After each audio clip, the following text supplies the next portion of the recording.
Welcome to the Roundtable Podcast. We know that this is a surprise. We don't normally come on a Saturday, so I know it's going to take time for. We're sending out invitations on this beautiful Saturday. Yes. So I know people are out and about today. I think even yesterday I seen, and I don't know if to say this was scary or not, but I've seen a lot of people at restaurants as we drove by. I'm like, oh my God, these restaurants are packed. People are out. You know what I mean? So I don't know if that's scary or not, but we'll see, right? So, but it was scary for me when I walked in. I was getting takeout somewhere, and it was very crowded, the bar everywhere. And I really that's the first time I realized I was living in a bubble, because it was scary to see that many people. Yeah, it was a lot of people. I think I went to the Guitar Center to pick up some stuff, and I was like, oh my God, I just seen, what is that? What's the name of that restaurant? Beans and Greens? Cornbread. Beans and cornbread. I seen that back. I seen a couple of Chinese. I'm like, oh my God, these people out enjoying their time. From the governor saying that it's time for them to relax. They can relax now. Everybody just ran out. Hopefully everybody wearing their masks and social distancing and everything. Hopefully these restaurants is learning a lesson that they better be doing the right thing if they don't want to be shut back down. So if I was them, I believe that they're doing the right thing, because they don't want to be shut back down. They losing money. So, but I mean, that's a good thing to see. It's a good thing to see people getting back to what they consider to be normal, in this type of situation during a pandemic that we're still in. Believe it or not, that we're still in. So guys, all I can say is be careful out there. Make sure that you're doing the best you can. Wash your hands, we keep some alcohol in our cars. We can spray a little alcohol on our hands from coming in and out of facilities and what have you. But guys, we digress from that. Can y'all hear me now? Yeah, we can hear you the first time. Yes. We heard you the first time. Lovely T said she couldn't hear me when I had my plugs in. Okay. Oh, yeah, we can hear you. But guys, thank you for joining the Roundtable Podcast. Guys, we have a interesting topic today, but before we go there, I just want you guys to know that you can share this podcast right now, right this second.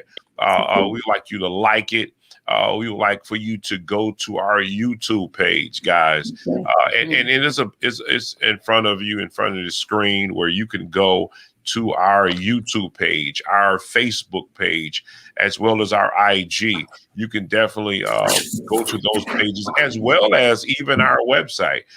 You can go to our website as well as going on live. Yes, that's right. We're live. You're not imagining anything. We're live on this great Saturday morning or afternoon, I may say. I've been a busy day since waking up, so, but anyway, guys, I digress from that as well. So let's go ahead and get into this topic, interesting topic. And I'm going to let Lady B go. But before we go, we have our co-host. We'll introduce our co-host real quick. We have RW3, Lovely T, and Lady B here today, hosts of the podcast, the Roundtable Podcast, guys. And actually, I guess there's so much to say, right? Okay, so also, let me calm down. Also, guys, if you would love to be on the podcast, email us, send us an email, message us, and we would love to have you on. We've been doing this thing where we've been trying to help promote Black businesses or businesses in general who would like to come on the podcast and talk at least 30 to 60 seconds about your business. If you would like to do that, definitely reach out to us, and we would love to have you on in any way to help you with your business. And I think if I can get Lady B to do this coming up. I want to talk about the PPP for those who think that they don't qualify, and maybe we can help you in that area, just to throw out some give you some information on how you possibly can qualify if you own a business. Guys, they're giving out money for small businesses or sole proprietorship as well. Proprietorship, that's right. Right at this time to help you with your business. So if you out there and you need money to help your business, obviously you have to have made an income through the business. But if you have, you might qualify for a PPP. That's definitely out there. And I'm telling you guys, go for it. Don't be scared. A lot of times we say, well, they might not pick me because of this and this. You never know. But guess what? We're going to set up a date and time where we can I can get Lady B to talk about how you can qualify. So. But anyway, let's get off into the hold topic. on real quick, Tone. Can we maybe Lovely T can give us an update? Did they dismiss your case about the PPP you got illegally, or what's going on with your case? Which they would. We might need. I don't know what happened to it. There's something. Miss Cheryl, you're gonna have to excuse the shenanigans that take place. Just don't even pay attention. But listen, if it wouldn't have got that far, they would have denied it as soon as you brought it in. They never would have made it that far. So especially dealing with the government. But anyway, guys, I digress from that. Lady B, what's on the docket today? So we have Cheryl. I want to make sure I'm pronouncing it right. Is it Judice? You're muted. Judice, You're muted. Oh. Okay, Cheryl, Judice. Is it Judice? It's Judice. Yeah, think of Maurice, Bernice, Denise, Judice. All right, Judice. Okay. All right. Well, we want to welcome you to the round table. We want to thank you for joining us today. That's right. Thank you so much. We need thank you for having me. I'm always interested in discussing my favorite topic. Yes, most definitely. So Cheryl holds a Ph.D. in sociology from Northwestern University, where she is an adjunct faculty member in the School of Education and Social Policy. She has taught sociology and African American studies at Lake Forest College, Northeastern Illinois University, and Northwestern University. That's right. Wow. Oh, wow. Thank you, man. That's right. Thank you for showing up. Yes. Give my little. Happy to do it. Listen, let me give my little cheesy clap. I have to get a better clap for that. Oh my goodness! But anyway, guys, and what is the name of the topic? Can you? All right. Well, basically, our topic is let's see here. Black women don't want to be corrected by Black men. However, they don't mind being corrected by white men. This is a statement that someone made. That's right. That's right. So we want to get into this. Lovely tea. Wow. Wait a minute. Wait. But guys, before we get into that topic, I want to know a little bit. Let's find out what do our guest do. What does she do? Yes. Like, what does she? Sure. If you can kind of just let our audience know and us know more about what it is that you do in terms of every day. Well, I have to digress a quick minute to tell you that really I'm in the restaurant business most of the time. Oh, and in fact, lots of people in Michigan know all about our restaurant in Evanston, Illinois. It was called it's still called Hecky's Barbecue. Unfortunately, we've been around in the restaurant business more than 37 years. My husband passed back in May. Sorry to hear that. Thank you. It was somewhat COVID related, but the bottom line is that we're pretty much an institution over here on this side of the pond. And, people, we're just literally just north of Chicago. So I was listening with interest to your earlier conversation about the businesses and the restaurants and, what the problem was. We've been very fortunate because our business has always been carry out. So we didn't have to make any adjustments. But turning to what I'm here to discuss today, I'm a sociologist and I primarily study interracial relationships, Black-white interracial relationships. I've done both, Black men married to white women and Black women married to white men. And I wrote a book about in 2008 where I focused on the lives of 50 couples, 30 were Black women with white husbands, 20 were Black men with white wives. And I compared and I contrasted their lifestyles to see how it's going, how it's perceived socially. And even though Black men are 2 to 3 times more likely to marry outside the race than the reverse pattern, interestingly enough, my research demonstrated that a Black woman married to a white man actually has an easier time of it socially. Wow. So even though the other way is more common, if you think about how the structure, the social structure in terms of relationships, you put white men at the top and then white women, and then you say Black women or Black men. Either way you look at it, all my research demonstrated was that a white man could marry anyone he wanted. And he is not going to experience the same kind of social situations that a Black man with a white woman may possibly perceive. And so I found that very interesting. But what happened was, again, that book got picked up by an academic publisher. And it's really hard to get a hold to because, number one, it's sold as a text. And I had no say-so over how it was priced. They started off selling it for like $99. I thought, oh my gosh, nobody will ever see it. And it's come down some in price, but it's primarily in academic libraries. And I bet UM, as well as Michigan State, I'm sure they have copies of it. Because it's used a lot in classes where they're talking about interracial relationships. Wow. But my more recent book is, after I did that research, I was so disappointed with how it came out, in the sense that the everyday person would never have access to it. So back in 2014, I said, I'm going to do an entirely new study, but on this time, I'm only going to focus on Black women married to white men. So I then broadened it to say, I want to look at Black women who were dating, married to, or divorced from white men. And that's what I did. And then I said, well, let me talk to these white men by themselves. Why do you want to date Black women?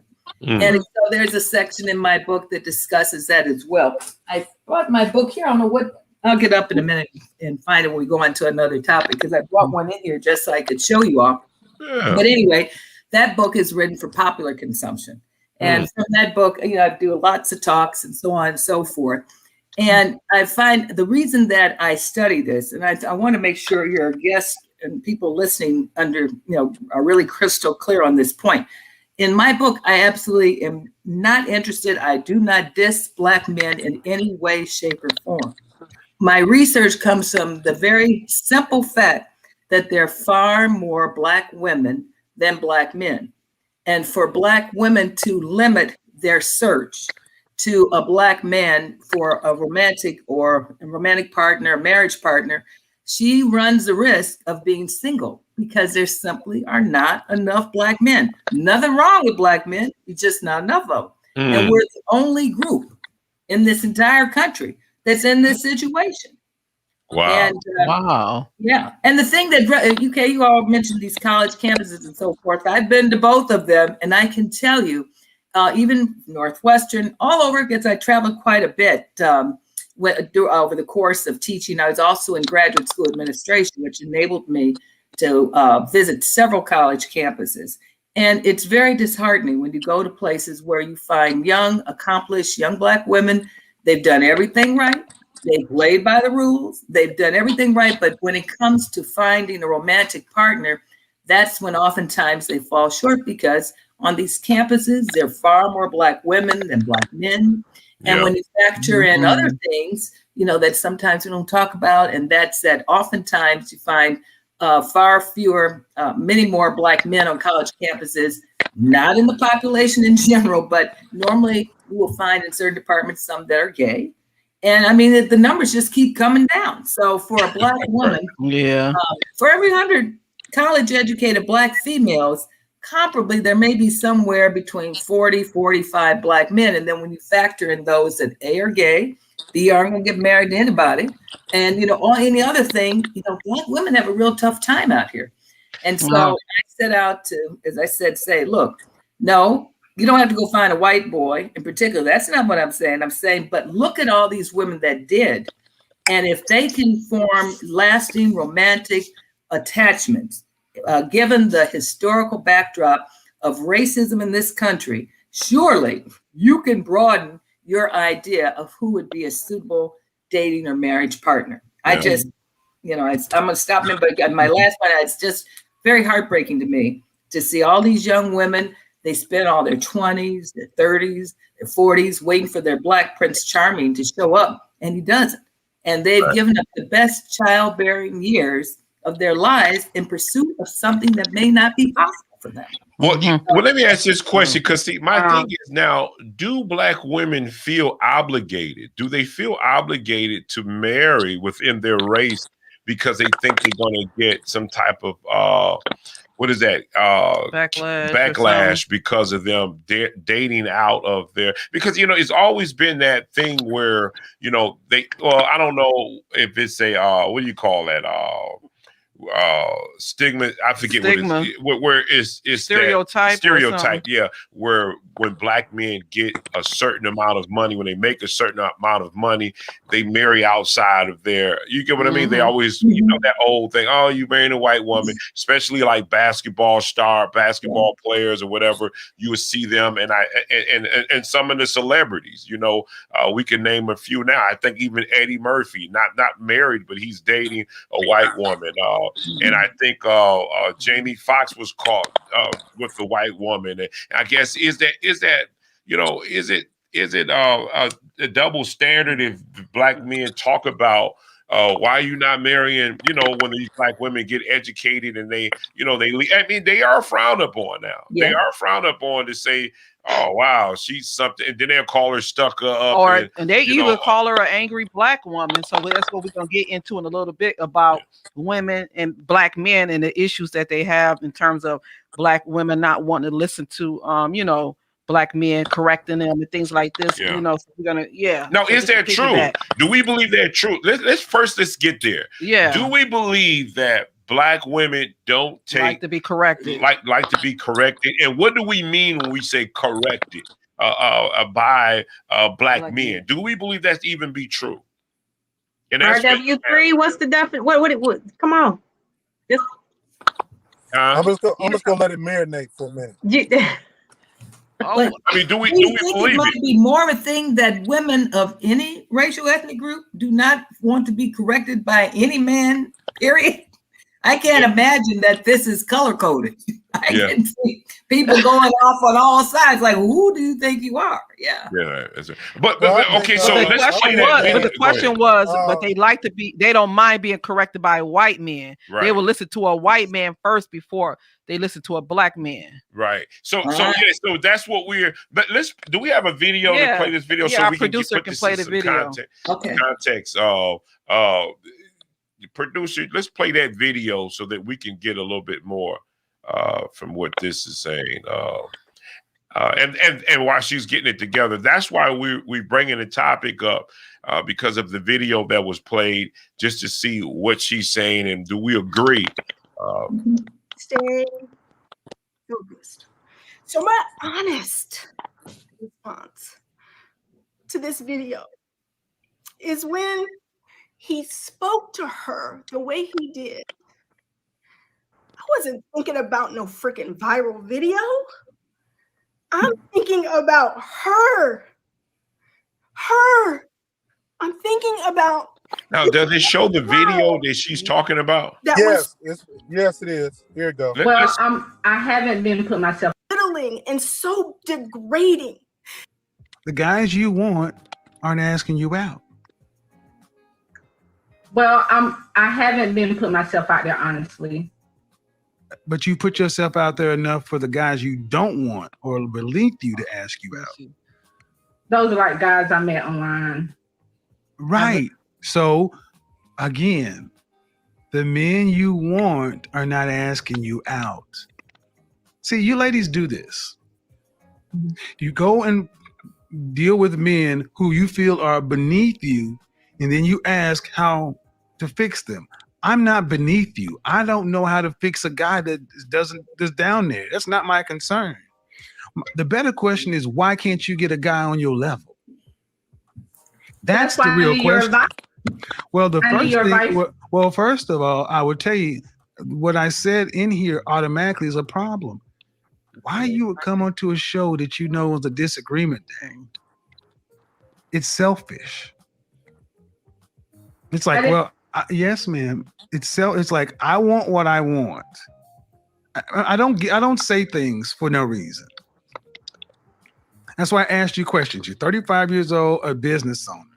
That means you understand what business is, and you know this is a business. And I have a show title, and you said, "Damn your show title! I want to talk to you." Nobody can ever correct Black women.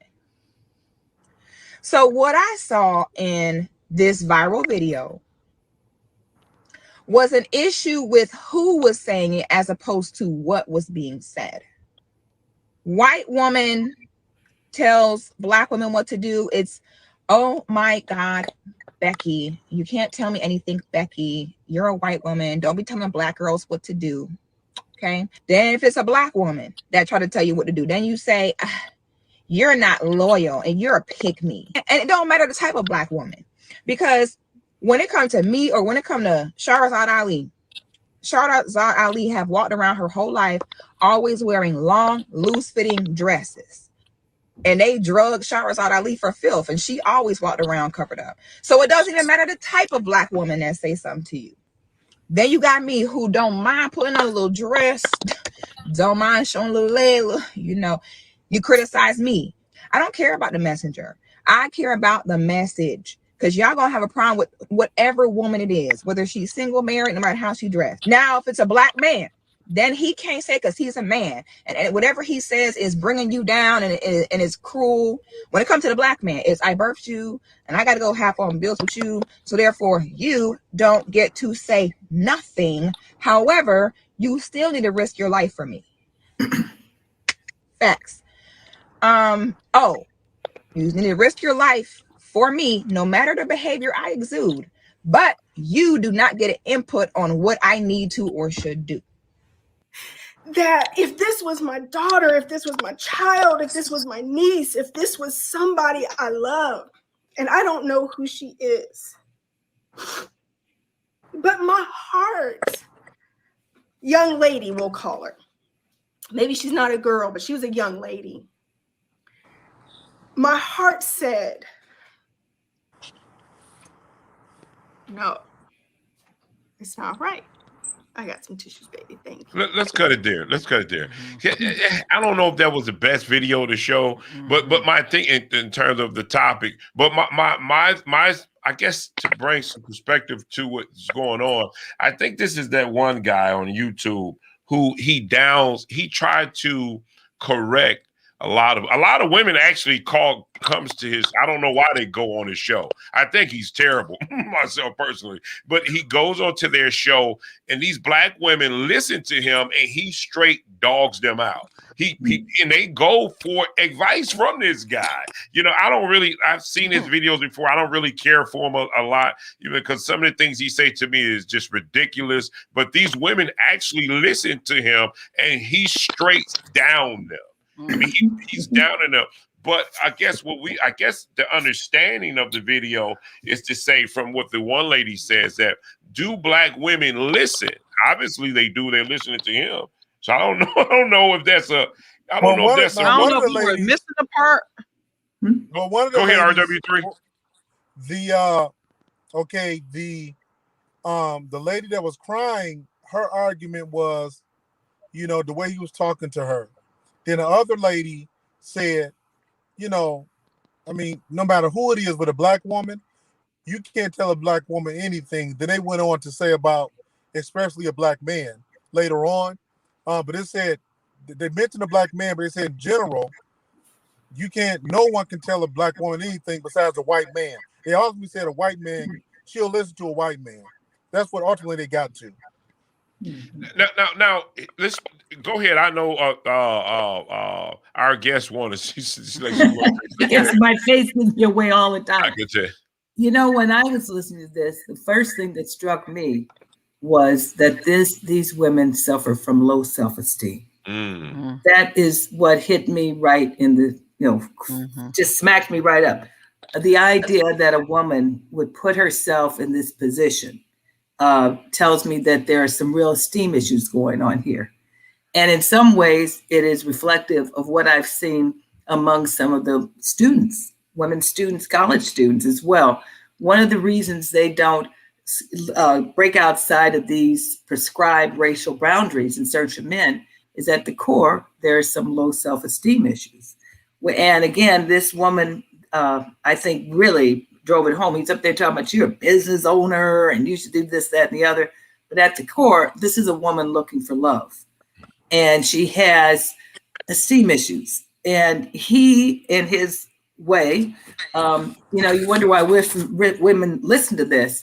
So many of them, because of their low self-esteem, they think they deserve this. And that sets up a lifelong pattern of seeking out men that don't validate you or value you, but will go to great lengths to put you down. But that also speaks to his low self-esteem. Because if he was a confident Black man, why would you want to put down anybody?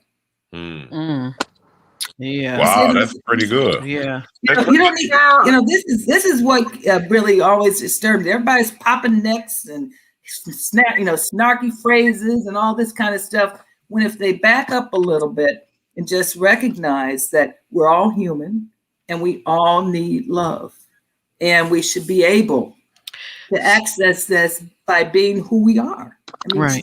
Obviously, has plenty to offer, so she needs to validate herself more and not put herself in those situations. So, do you guys think this is a deep-rooted thing? Because I actually did some kind of researching, and it said that the problem also could be that discrimination of African American men and women has affected their ability to develop intimate relationship with each other. And it goes on. I have some statistics here.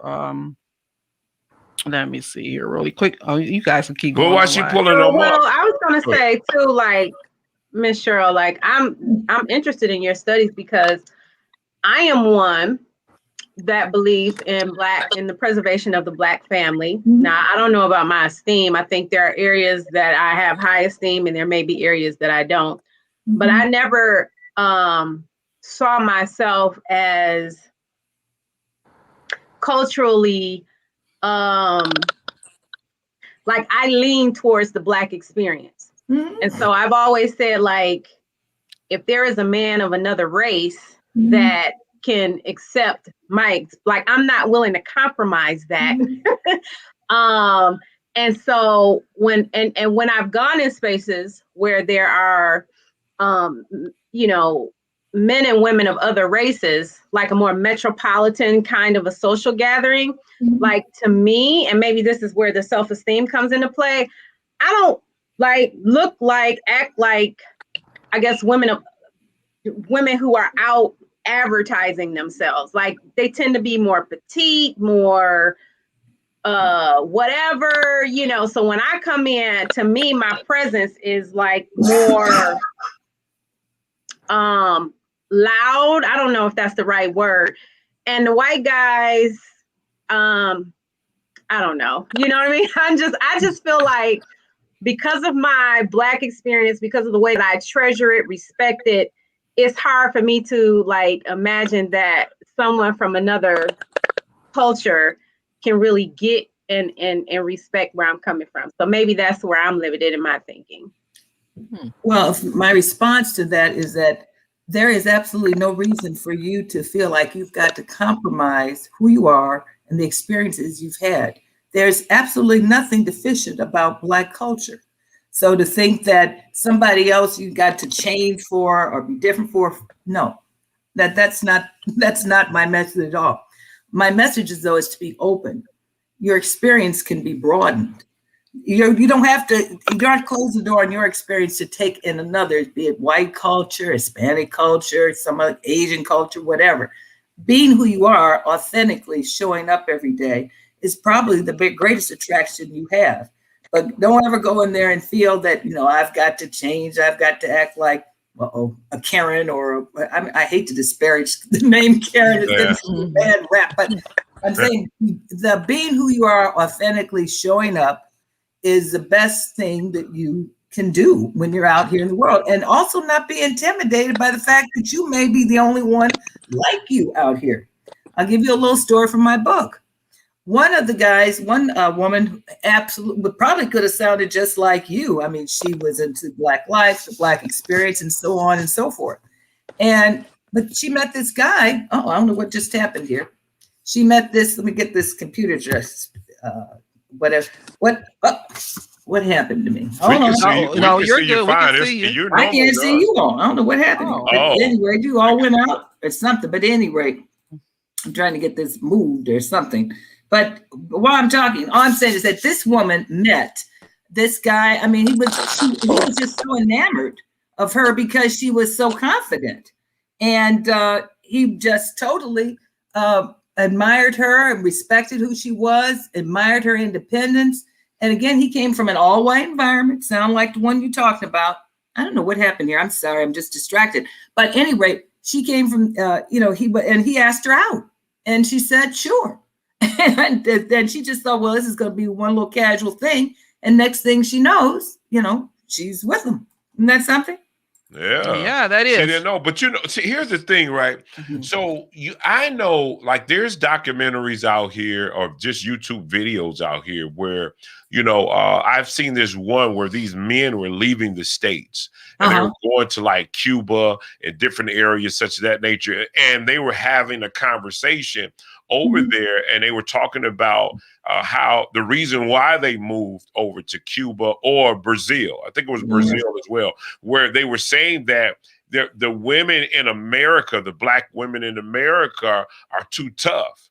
They're too tough, and it's like they're looking more for how they can achieve more so than how to actually have a family these days. They're looking for that success rate of how to grow as a person, a business, and whatever, but they don't have the time for the man anymore. Or it's almost like, if you can't, what can you offer me in this relationship now? Instead of, listen, I'm looking for a husband, or I'm looking for a relationship so we can grow together. And all these men, they were just talking so like they were just tired of it. They were saying in these different countries, these women are not obviously like American women, where they appreciate family. And the man was like they felt like a man around these foreign women, where they felt like they didn't feel like that around the Black woman. So now that's the thing out there. But the piggyback off of that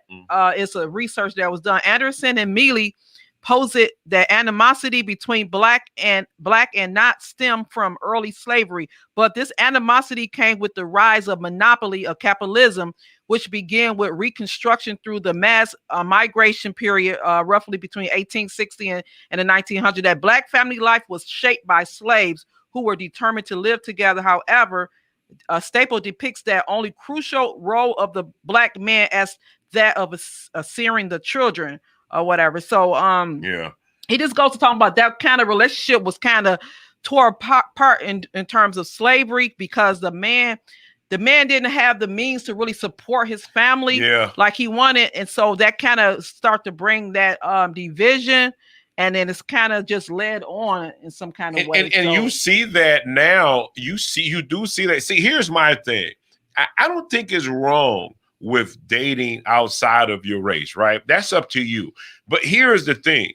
Make sure that it's not for the wrong reason. So what could that be in perspective for me, where your mindset is like, well, I'm tired of, okay, here's one. I won't say the name because, I know a relationship, and the relationship, it was a Black couple where the Black guy, he cheated on the woman. He cheated. I mean, he still brought an income in, but he cheated on her, and he did it multiple times. He did it quite a bit. And now they have a big family, and he still did that. He cheated on her again. So the relationship ended. And I remember looking on this person's Facebook page, and that person said, the next person I'm going to date this time is going to be a white guy.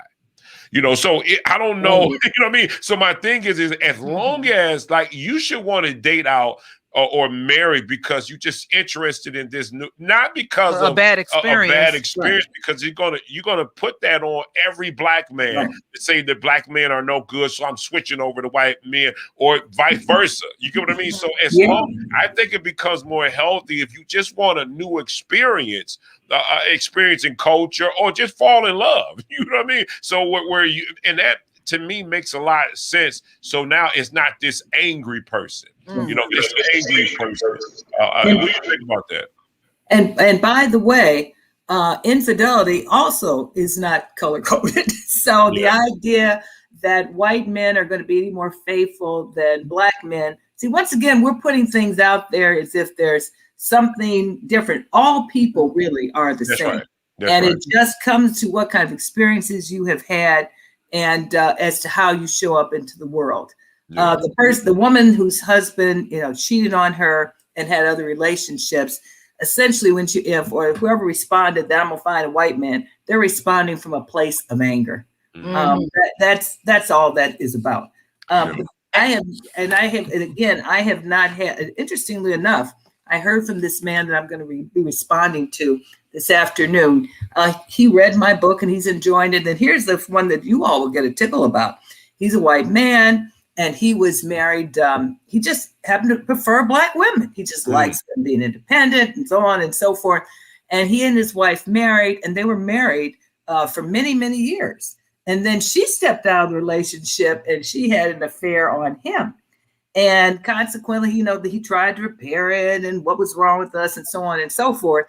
But as it turned out, it led to divorce because she wanted to go back to, I think she had the affair with the black man even while she was married and he was white. So she decided, well, she would go on and divorce her white husband and, be with, this black guy. I don't know if they got married, but I do know that they were able to sustain the relationship enough that their children, don't have any real negative feelings about what's going on. He's a little, he's sad really that the marriage ended, but he said, frankly, he probably will marry another black woman because he's accustomed to black women.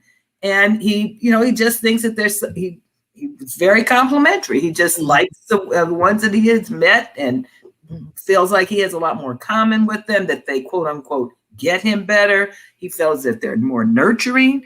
I mean, it was just a very interesting exchange. So I'm going to respond to him after you all because I just thought that was the kind of Yeah. So Cheryl, can I ask a quick question? Yeah, Miss Cheryl, I know we should go buy your book, but can you share with us some of the findings in terms of why do black men date outside the race 2 times, more than women, and then for women, what was their reason? Like, what are some of those reasons that they chose to go? Black men are like any other men when it comes to choosing women. We're now beyond the days, thank God, of Emmett Till and all the horrors that happened to black men when they did. And so most black men, they view any woman as fair game. Many of them grow up, and this is this would be something that to consider. They grow up with mothers who probably over-enforce that they need to find a black woman. So then, kids always try and rebel sometime a little bit in there. But generally speaking, I have never interviewed any black man that basically he married a white woman because he thought there was something better about about white women than black women. This was just the woman he happened to meet, fall in love with, and married. So but I know the stereotypes, which is why, unfortunately, that more black women married to white men, and this is important to know, have a higher stability rate of staying married. At the 10-year mark, they are the most stable of couples, even more stable than white couples. So the way it goes, even though they're smaller in number, but so far, black women with white men tend to have the most stable marriages, followed by white couples, followed by black men married to white women, and then black couples. But that one kind of switches off more. So it tells you, first of all, that people that are going to marry outside the race, black women, they really consider what they're doing. And typically interracial couples of either stripe tend to be a little older when they get married than typical couples getting married. The couples, a little older. So I wanted to really quick, kind of go back on this a little bit in terms of the breakdown of the Black man and the Black woman. Anderson and Mealy said further indicates that because Blacks were not afforded the same capitalist freedom as white Americans, a breakdown of intimacy between Black men and women began to occur. Many believe that this breakdown occurred because of the inability of Black men to economically provide for their families. As a result, Black men saw themselves as failures, leaving the family, building role to Black women. So that's actually a good statement, because see, before you I want to just say this. See, here's the thing for me, right? Okay, so just being out, I'm 50, right? I'm just being out and about and hearing different people's conversations, and even played into the media in terms of entertainment. What is that? What do we always hear in terms of the culture? And for the Black man, you always hear, well, Black women are just, they something else. They tough. They always want boom, boom, boom. They so hard to get along with. Then you will hear the white man said, the white man would say, well, like you just said, I need an independent woman. White women in the culture, they so used to being taken care of. And I'll use the word white privilege to some degree, where they feel privileged, where these things are just a need they have to have. But then here's the Black man. Well, white women are a little bit more settled and calm. They're not so strong and forceful. I mean, you hear all of these different, just growing up in life. So my mindset is it a culture thing where, and how we've put it out there to make it seem like that's why I'm going to marry this person, because I don't need this Black woman on my back so much. I'm gonna marry a white woman because I know she's not gonna be on my back like this. Now, could it be that, and I'm just throwing this out there, could it be when you make the statement that Black women who marry white men stay in a relationship longer, could it be that they found some type of common ground where I don't have to, the Black woman feel like he's going to provide for me, and I know he's going to take care of me, where he know that the Black man, some Black men deal in struggles? Because I would think that if you were if you did another study to see what would happen with Black men who are successful with Black women, do they stay in their relationship longer, versus Black men who aren't successful, where the Black woman is, where she felt like she has to take over, you know what I mean? In other words, to build the house, because the Black man don't have. I wonder what the statistic would be in that area. You get what I mean? Yeah, and then it says that many women begin to lose respect for the Black man because of this economical barrier. In due to just I can see things happening, so that can cause that disrespect within the Black man and the Black woman. So the woman say, I don't want to listen to him. I don't want him to correct me because he can't even help me pay the bills. So that begins to I think that plays a little part in terms of that. So what do you guys think? And I think a couple things. Even the term itself, well, let me go to the previous point. I think, some people, because I don't want to be too general, they'll say, well, Black women are difficult. You can't tell Black women anything, and things of that nature. What's challenging in that case, oftentimes, they really don't have, they really can't, they're not really doing, quote unquote, a study per se, because I think they will compare their personal experience to what they see through media of what the white woman is, as opposed to, I've dated 10 white women, I've dated 10 Black women. Now I've come to a conclusion based on my dating experience or relational experience. I think they'll say, well, these are my lived experiences with the Black woman, and this is what I perceive based on what media say the white woman is, and I'm comparing an image to a real life experience. When in honesty, I've dealt with, professionally and friendships, difficult Black women, difficult white women, it all depends on what energy that I put out, oftentimes would dictate what I'm receiving in return by, generally, no matter what the color the person is, white or Black. Yeah. Anybody else want to add to that? Cheryl, you want to add to that? Well, as one of the things I just want to, I guess, just really bring home is the fact that oftentimes white men value qualities they perceive in Black women that Black men don't value. But at the same time, you know, it's important to recognize Black women can't catch a break, first of all. Yes. For example, here's what you have to recognize. Black women are the only group in this country that were never valued, were never put at the highest pedestal of being desirable or in any way, shape, or form. And yet, Black women are the backbone of the family.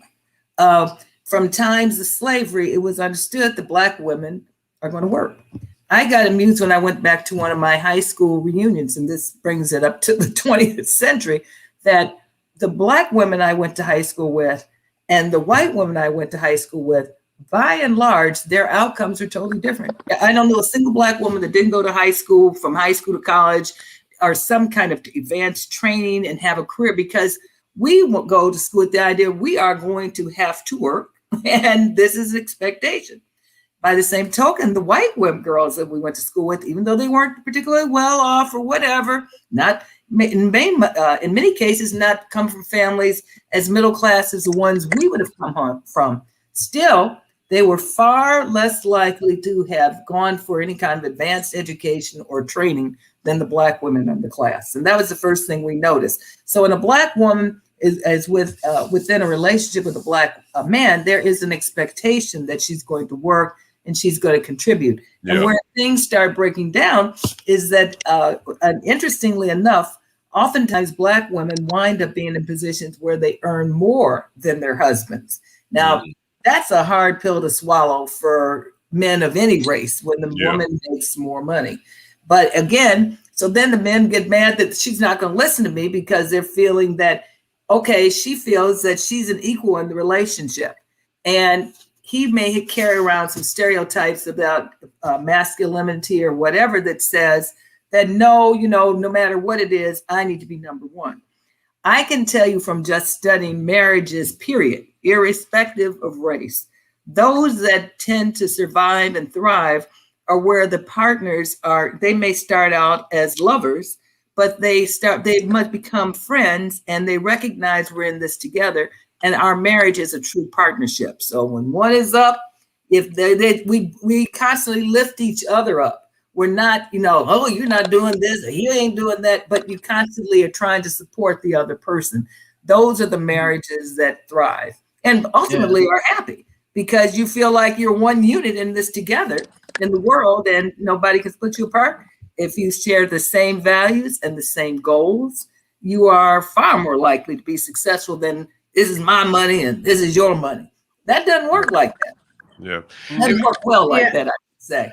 Yeah. Yeah, go ahead. Tony. Go ahead, Lovey G. No, I was gonna say, like, I think you you are speaking truth to power because it is you know, I hate that often, you know, and again, I'm speaking from just my little circle of observation. So I don't want to broad stroke, but it like when relationships turn into a competition, because you're right, because of and that's what I mean, like with the Black experience, like because of the economic hardships, like Lady B pointed out in some of her research, you're right. Like there are a lot of times where the Black woman may make more money than the Black man in the relationship, but what she gets in return is like, you know, the Black man blaming her, you know, for taking the jobs from him, you know, like, you know, it's because of you, I can't thrive because you took the job from me. And, you know, and then on top of that, like you say, how they have defined their manhood in terms of having to be the provider, the protector, you know, by society, and not being able to like do that to the fullest extent, or, you know, in their mind better than their female partner. And so, you know, because the Black woman has been forced to get out here and, you know, not often be able to find a husband in college or find a husband in high school and have to work and, you know, have to form their opinions and be strong. You know what I mean? Like, how do you just put that aside when it comes to relationship? Like, there has to be space for some of that to still kind of come through and bleed through. And I think, you know, when it comes to, you know, Black men and Black women, that just, it creates a competitive partnership, and competitive partnerships are not successful. It's not going to be, they're not going to thrive. No well, see, here's my thing, and I'm just going to take another road down. I'm going to take another path down this road. I believe, me personally, I think that Black men have it harder than Black women. I just think that they totally have it. I think that women, now I'm gonna go there. So this podcast is about going there. Sometimes I think Black women could be crybabies, just like white women could be crybabies. Here's my thing. I think that the Black man, and I am making sure I'm targeting Black men in this one. I am talking about Black men has it the worst. Now here's the thing. And then they have to go home and deal with the Black woman. So here's the situation. When you have a white man who pretty much in this country can get away with pretty much murder, cop shooting, whatever, can get away with pretty much murder. They can do when they come into that household, man, they may have the stress of the day. Their stress is going to be totally different from the Black man, where this Black man is pretty much fighting for his day. I remember a joke where the guy said that he said that he knew a judge. The judge had to wear his robe around the court just to make sure they know he was the judge. I mean, because that's what the comedian guy was saying, because that's how much stress that they're under. So they weren't thinking he was doing something. So he wore his robe around just so they'll know he is judge. But what I'm saying is the Black man has way more. And I think what happens is that we need to be more. I think that the Black woman, and I'm just going out there, should be more patient with those Black men who are trying to make a difference within their relationship. Now, I understand you have those who haven't gotten it yet, and Black women shouldn't try to be the parent to those Black men. But my thing is that Black men there's no comparison to the things that they have to go through.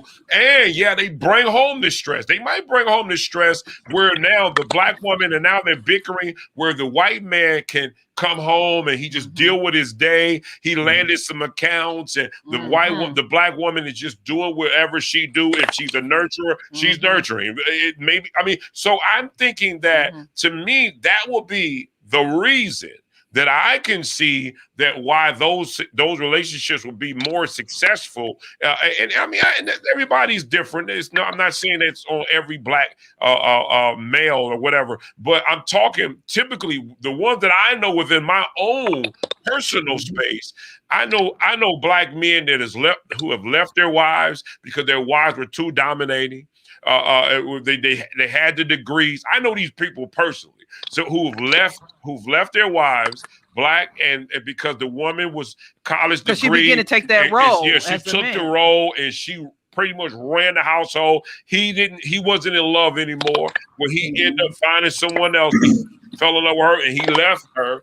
Now, she do, and I know. I trust me. I know relationships that's like that where the Black man left. He left. You know what I mean? So I don't know. It's just I don't know. It's just so much in this situation that we could talk about. But so when they said that the Black woman don't like to be corrected by a Black man, but by a white man. So like what? I mean, kind of. Does she find him on his level? I can't relate to that experience because I don't deal with white men outside of like a business.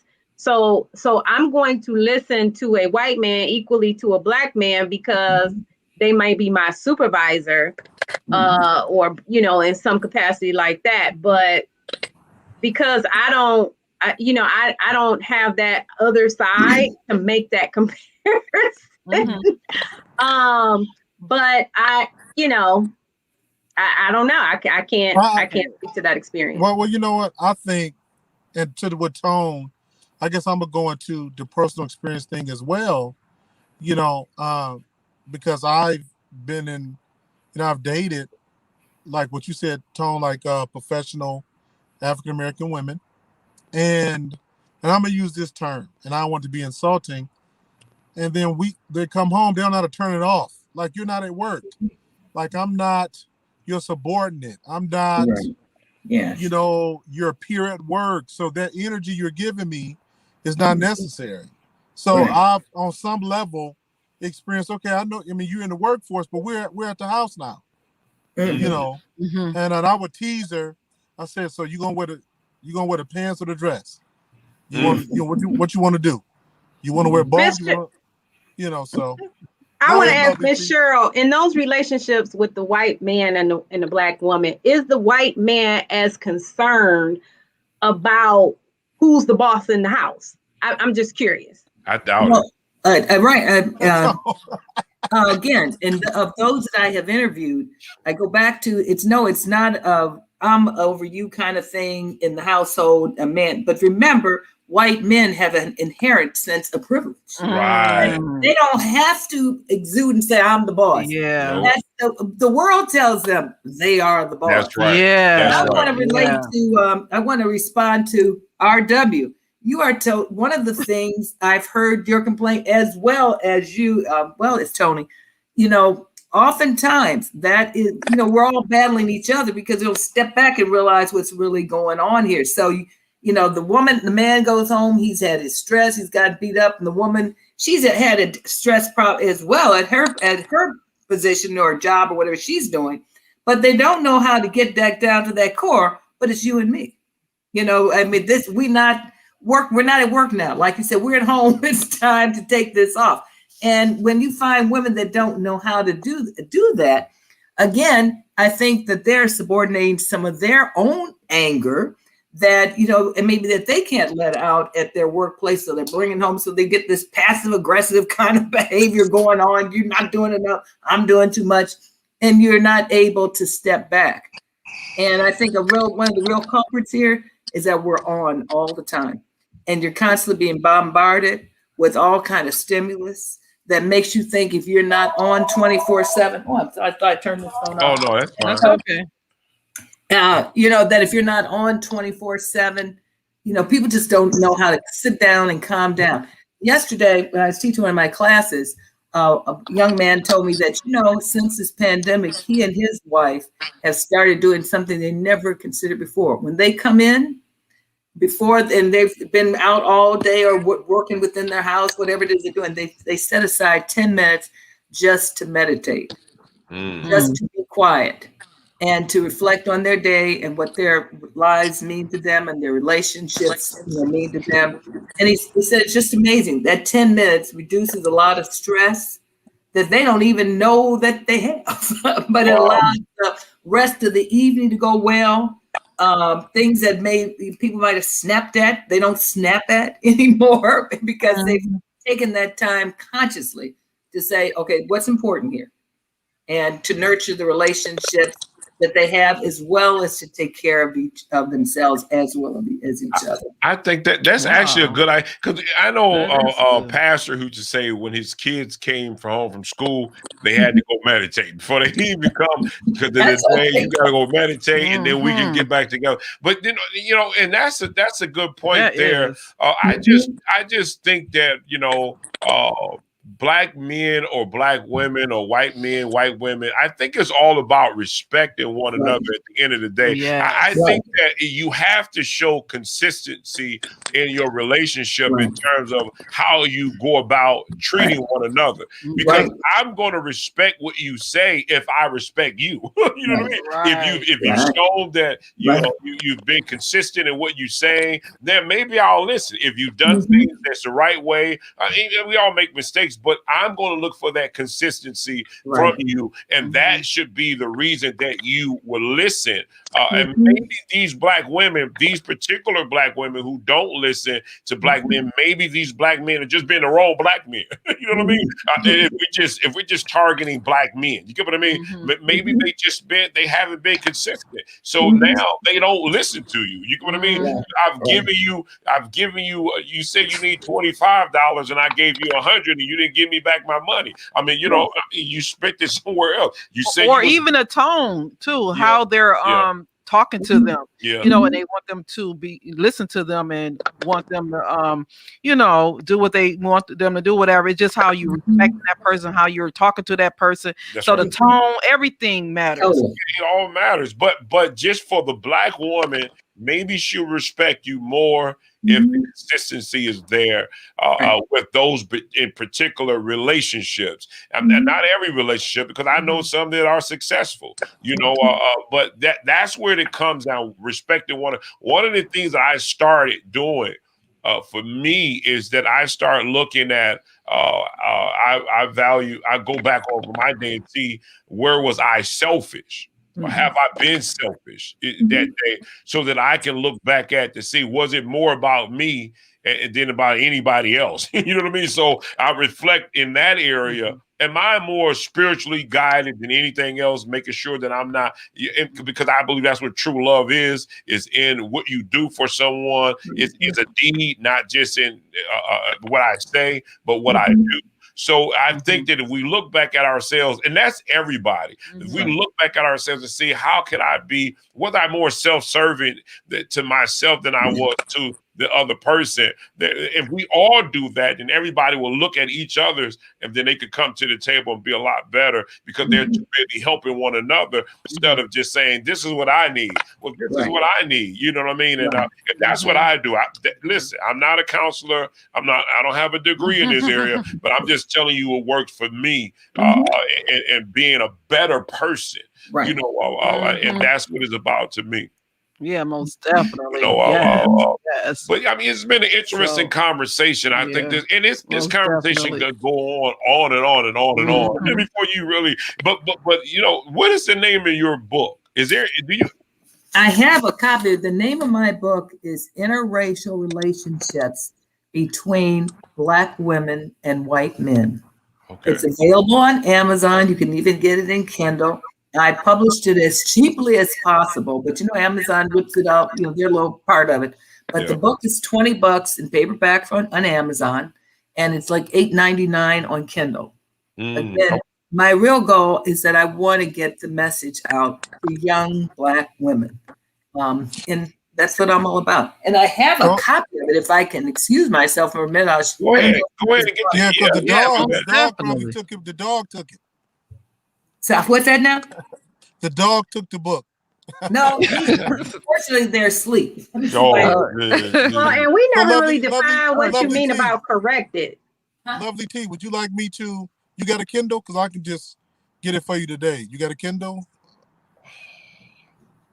You know, I think, you know, I read an article in Essence some years ago, and it was talking about how Black women have been, you know, loyal to the Black man. And this was at least a decade ago that I read this article. And so I think, you know, Black women are probably, I don't know about other cultures, but we have been very, very loyal to our Black men, and it is time. No, I am glad that, you know, Miss Cheryl is promoting that Black women look beyond and you know, in terms of finding love and where love can be found, because we have been loyal to the Black man way longer and deeper, in my opinion, than the Black man has been to us. And it's kind of like you grieve about it a little bit, you know, especially like someone who again believes in preserving, you know, the Black family and the Black culture. You know, when you step into a biracial situation, you know, there's an opportunity to create a whole new experience. And and I'm not placing any less of a value on that experience. But for someone who's like, you know, I want to preserve this particular culture, this particular, you know, heritage, it is a disappointment, you know, when you see so many Black men going elsewhere. Just because I have an opinion and a brain and a thought doesn't mean that I'm trying to be disrespectful to my Black man. So I am glad that, like you say, for women who want to procreate and have children and you know, find love, that, you know, there is a promotion to be just as open as every other person. Lovely T, do you have your phone with you when we on the podcast? Is your phone around you? in the future, I'll just text you your opinion moving forward. Yeah. Because what you just said, none of us understood it. But go ahead, Miss Cheryl, your book, because Lovely T just, I don't know. But I would just like T to know that if you find love outside of the race, that doesn't mean that you're not Black anymore, or that you're not going to have a Black family. That's right. You are Black, so you are going to have a Black family, no matter who you have children with. It's just maybe a newer version of a Black family. Yeah. And the other thing is that yes, Black women are loyal to Black men, but I also know that Black men are loyal to Black women. They're raised by us. After all, That's right. there's that old saying, we love our sons and we raise our daughters. Yeah, that's right. And I have 3 children. I have 2 sons, and I guarantee you that they're not missing out on anything, none of them. But the bottom line is that we have to also consider, because both RW and Tony both talked about something we didn't go into enough. There is no doubt that the Black man catches the worst of everything. I mean, I'm heads on 100%. Yeah. With the struggles the Black man have. So if it doesn't appear that he is as loyal, the amount of strain, and I mean, I have to say, I have to take that in consideration. I just know that there's so many things. Oh, just look at the country, for goodness sakes. Okay. Yeah. I mean, every time you turn around, we had the George Floyd. That was that, but he's just one of the more one of the more public. Yeah. And the kind of strain that Black men live under. And by the way, Black men of all class groups. If you may recall, Obama talked about how he couldn't get a cab in New York, and who could look more straight, like just like a normal Black person than him. Right. But again, those are the kind of things that I think get into the psyche that may prevent some of the other things from coming forth. So, I mean, I just want to talk to that. So I'm not promoting Black women, go find a white man. I'm simply saying, when the numbers don't add up for you, because there are far more Black women than Black men, and because we're the only group of women in the country in this situation, we have to go outside if we want to have, get married and have children. That's the way it is. And we haven't talked about this, but I'm just going to add in, don't think we're going to substitute an African man or a West Indian man for an African-American man, because that brings a whole nother set of challenges that I've also heard from women about. Don't think because they share skin color that they share cultural values. That may not be the case. And so all these different things. But thank you for allowing me to talk. But I found, here's my book. You all can see this. Okay. And white men. So where can they get that? Amazon. Book? Amazon. Okay. It was pretty much, I tried to get it out. I tried to get it out in time for when Meghan Markle, who went to Northwestern, married Prince Harry, who was actually born the day my husband and I got married. Wow. Off from the church, we got in the car, and the news was how Princess Diana had just given birth to Prince Harry. So I thought it was kind of auspicious for me to get this book out, right after they got married, so on. So again, there you are. Well, that's good. We had a comment. What was his name? Michael Butler said, "I love my Black women." I guess the topic is, do your Black women love you? No, just yes, we do. Yes, we do. Yeah, we do. Put up with you. We do. That's right. Well, that's all my message is that. But if you don't find the one that can love you the way you need to, just keep it open. That's all. That never has been a part of my agenda whatsoever. And that's right. And we're not saying, at the same time, let your experience be your experience. What do I mean by that? Don't go looking. Right. So I'm just going to look for a white man now. Right. Let it be your experience. If that's your experience, then you might have a good experience. Then go with that, right? We're not saying sit there and just oh God, let me go look at these white men and go online now. You know what I mean? No, you go on Tinder and you swipe. Don't just look for the white man. Look for the relationship, look for the experience and go from there. You know, a lot of times we just, you know, that word desperate did come up. Sometimes people get tired. I mean, you know, they just, they jump out there and out of being desperate. I know so many women that wants to be married. They want to be married. So many black women that wants to be married. They've gotten out of college, graduated, whatsoever, and they have good careers, and now they want to be married. But I mean, you know, you gotta.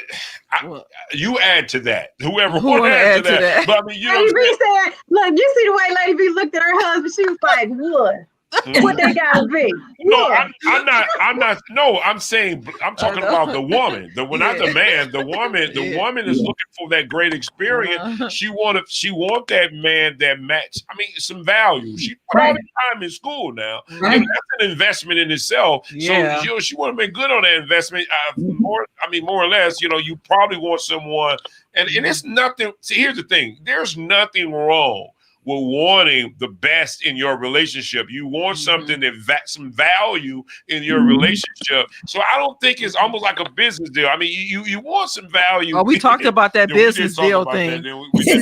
Yeah, you do. So I'm not saying. I mean, you know, it is. So, but I mean, I know we can get criticized. So, do you think a woman that has a college degree and she got her thing going on, should she settle for a man that's not working? You know. That would be a whole nother topic. Yeah, we do. We do. Yeah, we do. That's right. Like Miss Cheryl said, when you take the black male population, you cut out homosexuals, you cut out the ones that prefer to date outside their race. The what's left is not. Well, let me throw this. Can I say this?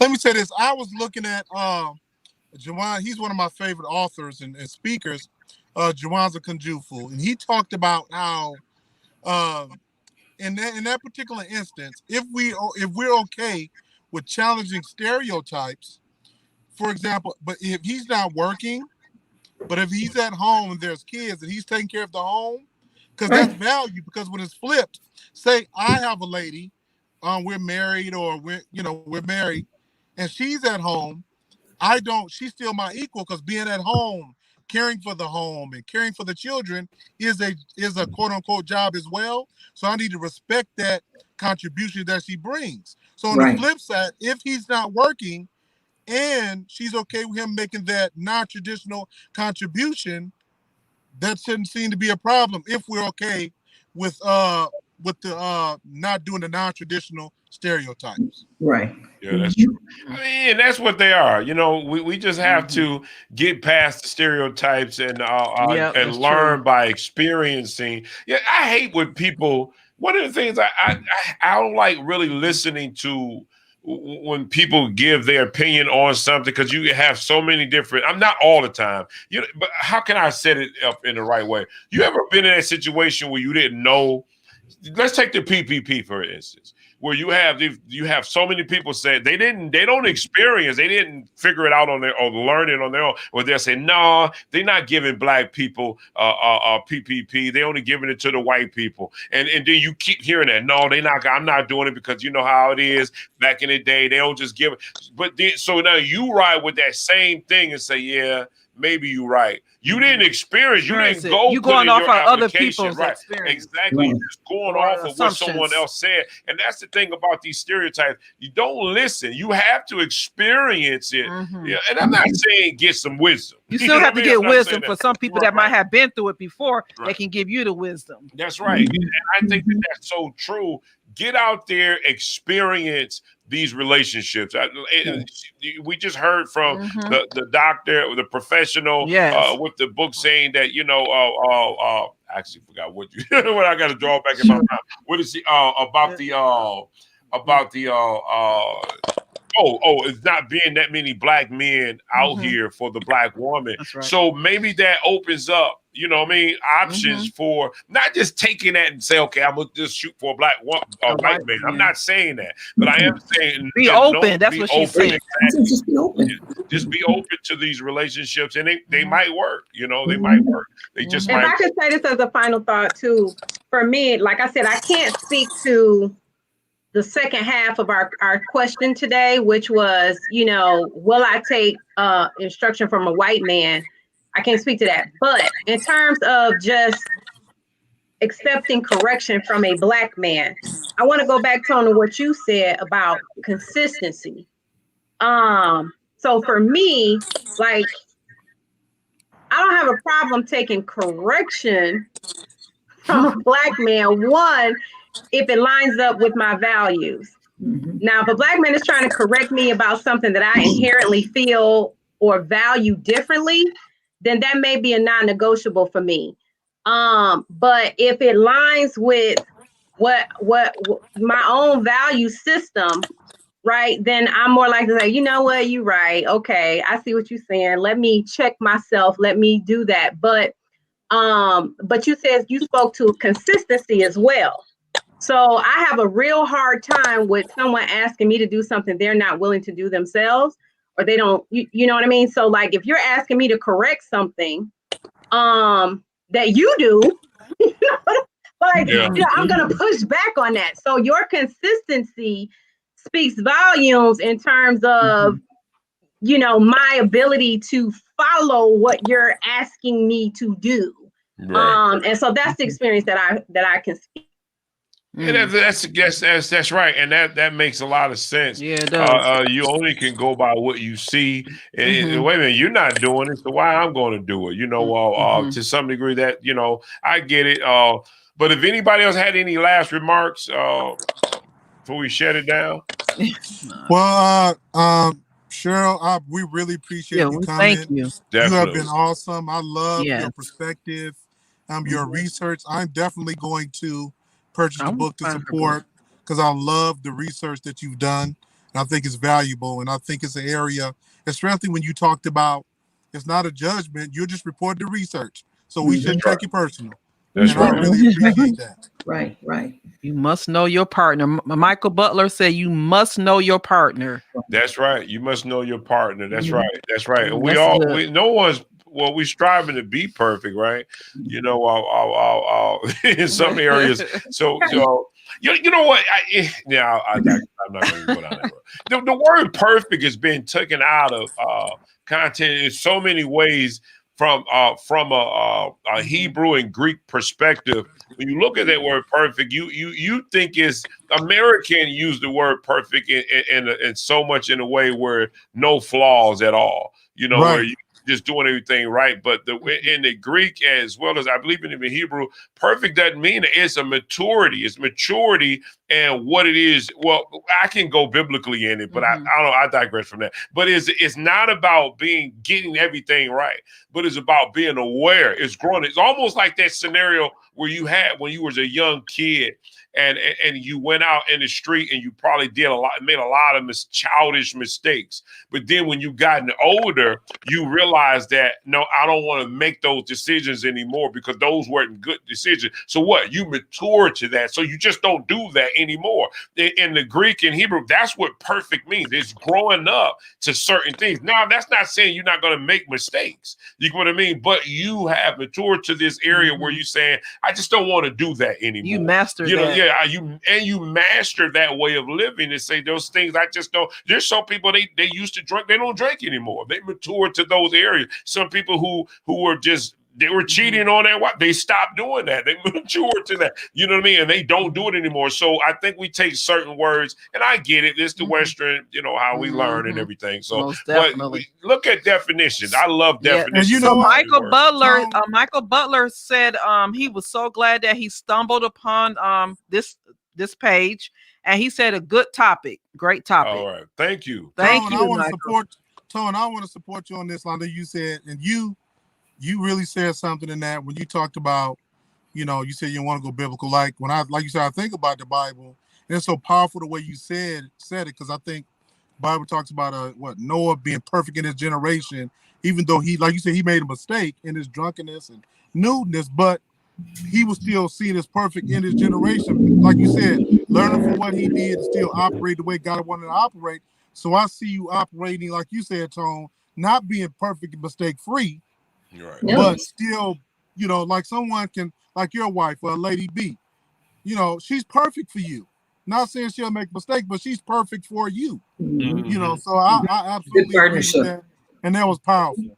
Thank you. Appreciate that. That's right. That's right. You know, so All right.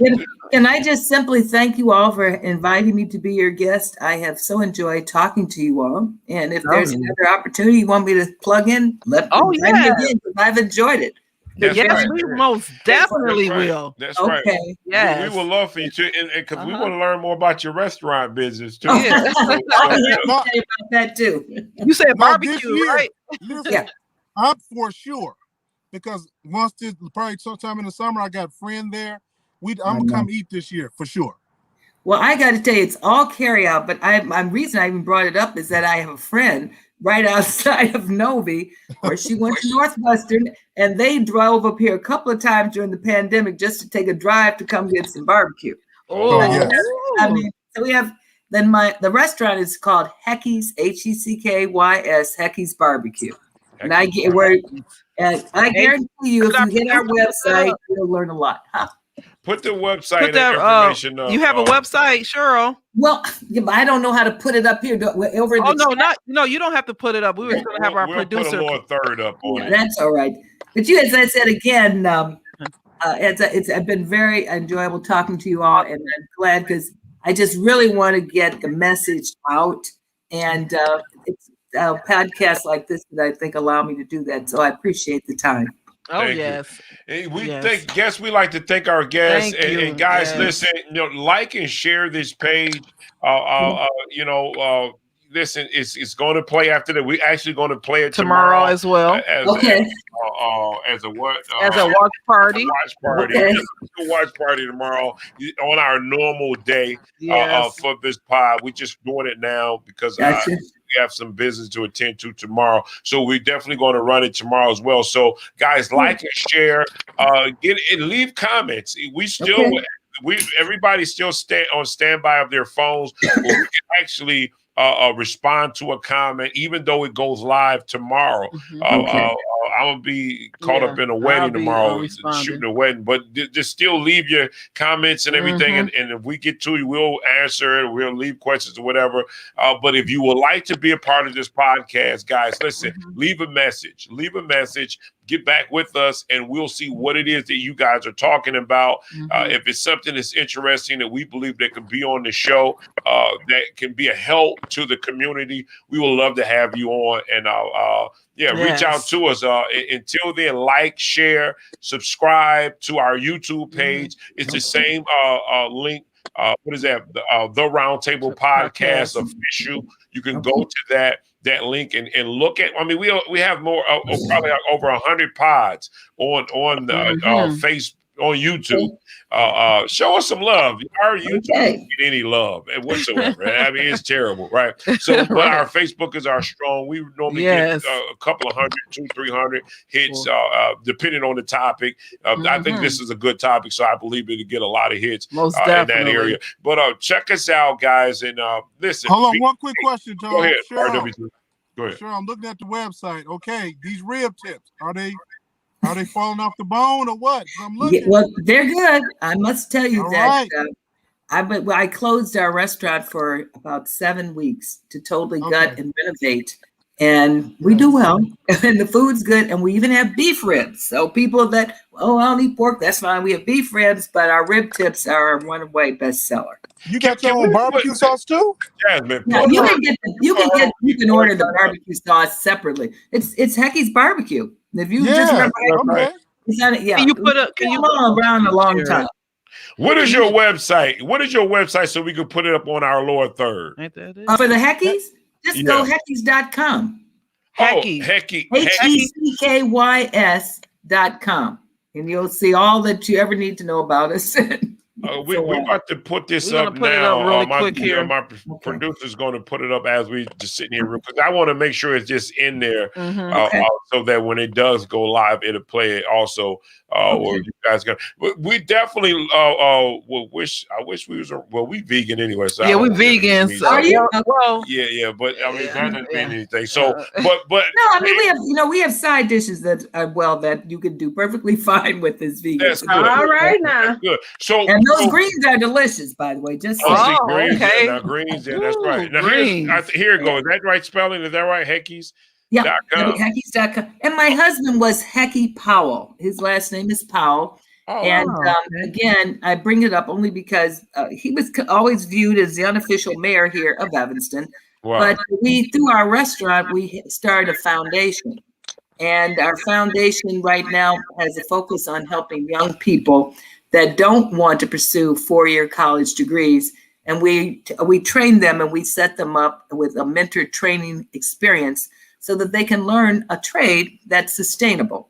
And it's called our work ethic program. So I think you can connect to everything we do in this community.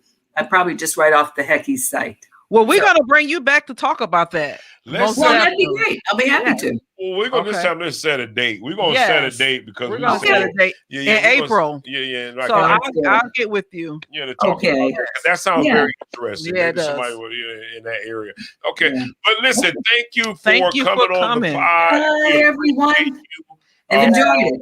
And we just wish you that you just you even get millions and more people to come to the barbecue, Heckies, and purchase their barbecue. Yes. Guys, listen, whatever we could do to support Black businesses, that's exactly what we want to do. And I mean it just like I'm saying in Black businesses. Definitely. Because they suffer a lot, and they need to be patronized. So guys, go out to her if you're in that area. And I'm quite sure she's doing good anyway. So that's a good thing. So listen, we thank you for coming on. We appreciate you. And guys, this enough. And we'll see you next Sunday. Listen, this podcast comes on every Sunday at 4:40.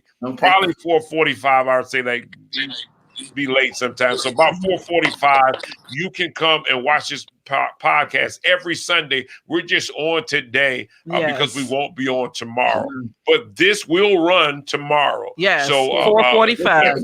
4:45, guys, and we would like to thank you. And talking to our guests. Listen, guys, be safe. Take care of one another, and listen. Do the best you can to walk in love. If you actually look up love, find out what it really means. So and walk in it. So we'll see you later. And have guys, a lovely day. Lovely day. A lovely day. That's right. A lovely day.